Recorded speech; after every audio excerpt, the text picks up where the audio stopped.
সংগ্রামী যৌথ মঞ্চে যে মঞ্চ আছে তার উপরে ছেলেরা উঠে গেছে, না ভাইয়া ভাই, এই উপরে যারা উঠেছে না ভাইয়া একদম একদম নেমে যাও, এটা অনৈতিক কাজ, নেমে পড়ো চাল থেকে। শোনেন ভাই, এদিকে দেখান, 2021 সালে নির্বাচন কি দেখিয়ে পার হয়েছিল?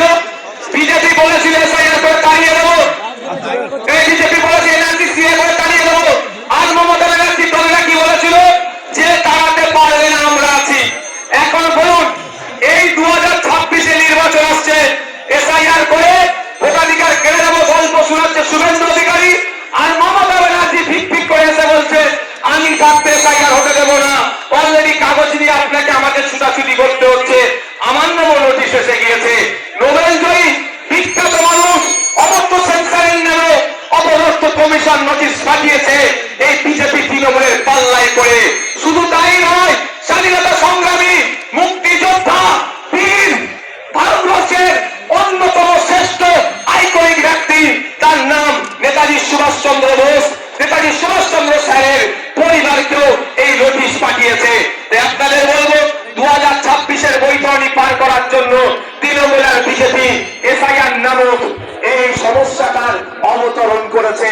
তাই আপনাদের বলবো, এই সমস্যাতে অনেক হয়রানি করার চেষ্টা হচ্ছে, তবে আপনি আতঙ্কিত হবেন না।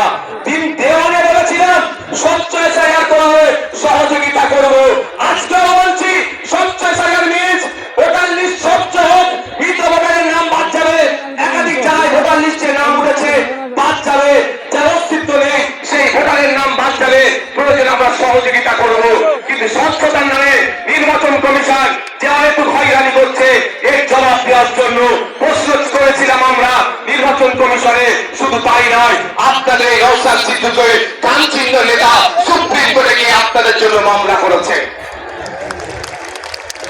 আপনাদের বলে রাখি, দুটো কাজ এই মুহূর্তে মমতা ব্যানার্জি যদি করে, দুটো কাজ যদি এই মুহূর্তে মমতা ব্যানার্জি করে, হয়রানিও বন্ধ হবে, আতঙ্কিত বন্ধ হবে। আতঙ্কিত হবেন না। দুটো কাজ কি কি বলে দিচ্ছি, শর্ট টাইম, আমি বেশিক্ষণ বলবো না, বলেছি আপনাদের।